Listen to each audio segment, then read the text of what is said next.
संध्याकाळी का किंवा उशिरा का खाऊ नये संध्याकाळनंतर?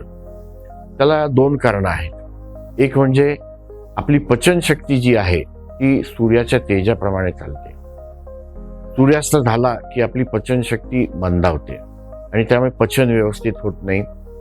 दुसरी गोष्ट, संध्याकाळनंतर आपल्या शारीरिक हालचाली कमी होतात. दिवसभर आपण भरपूर कामं करतो, पण संध्याकाळनंतर शारीरिक हालचाली कमी होतात आणि त्यामुळे आपल्या आहारात जे उष्मांक किंवा कॅलरीज असतात त्याचा वापर न झाल्यामुळे त्या कॅलरीजचा, उष्मांकांचा चरबीमध्ये रूपांतर होतं आणि वजन वाढत जातं. त्यामुळे संध्याकाळी 7 नंतर काही खाऊ नये आणि संध्याकाळी जो काही अल्प आहार घेतो आपण त्यानंतर एखाद्या तासाने एक 15-20 मिनिटाची फेरी मारून यावी. त्यामुळे पचनही सुधारतं आणि वजनही नियंत्रणात राहण्यास मदत होते.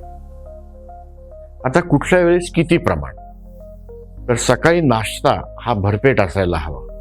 दुपारचं जेवण हे नाश्त्यापेक्षा कमी किंवा नाश्त्याचा अर्धा असायला हवं आणि संध्याकाळचा आहार हा दुपारच्या जेवणाच्या अर्ध्या इतक्या प्रमाणात असायला हवा.